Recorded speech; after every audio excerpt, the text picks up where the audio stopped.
Welcome to Small Steps to Freedom, the channel where we discuss personal finance and financial freedom.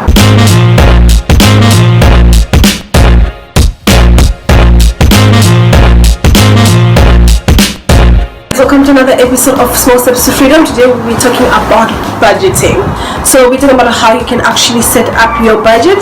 So we all know, guys, we all know we need a budget. Everyone needs a budget regardless of what your circumstances are, whether they're making 10,000 rands a month or you're making 50 million rands a month. We all need to budget, right?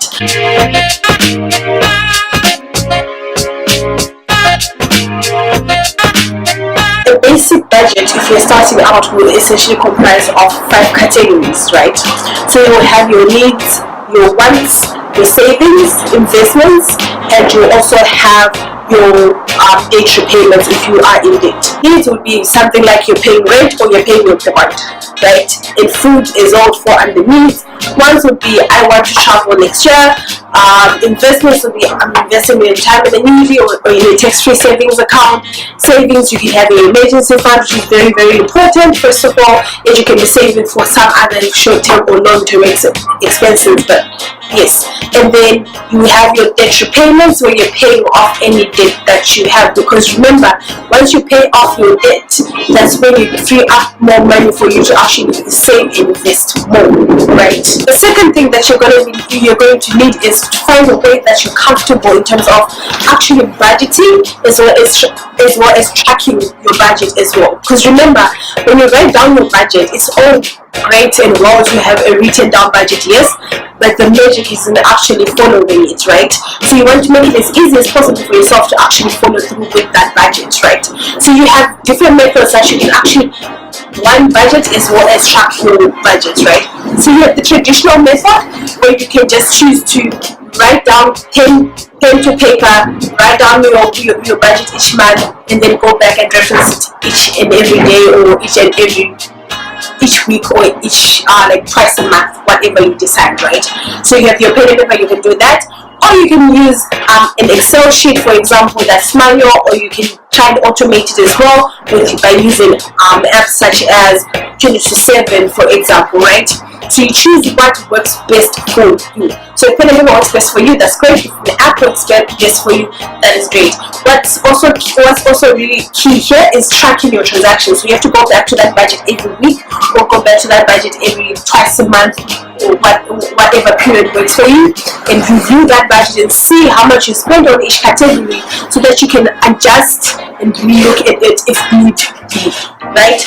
Perfect. So that's actually the really key part, is the reviewing and adjusting as you go along. So write your budget, figure out how you're going to track it, whether you're going to use traditional methods like pen and paper, or you're going to try and download an app. The really nice thing about apps as well is that you can actually link your bank accounts to the app. That way they can actually pull your transactions and see, and then automatically categorize them for you on the app. So that way you wouldn't have to go through the admin of doing that. However, you can always do the pen and paper option. Another really cool tip that you might want to consider as well is just automating your payments. So if you have any debt repayments, if you have any investments or savings accounts, or rent or bond, any recurring payments that you know are going to be going out every month, try and have them on debit order, or set a recurring payment on your banking app for them. That way you won't have to think about them, and it's much easier for you to actually follow through and stick with the savings rate that you would have chosen, right?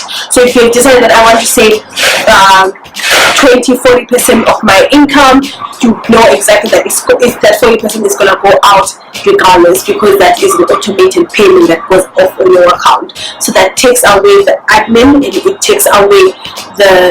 it also makes it easier for you to just follow it as well, because you also start adjusting your life to live on the remainder of whatever money that is, right? Perfect. So that's actually essentially what a budget is all about, and what budgeting is all about.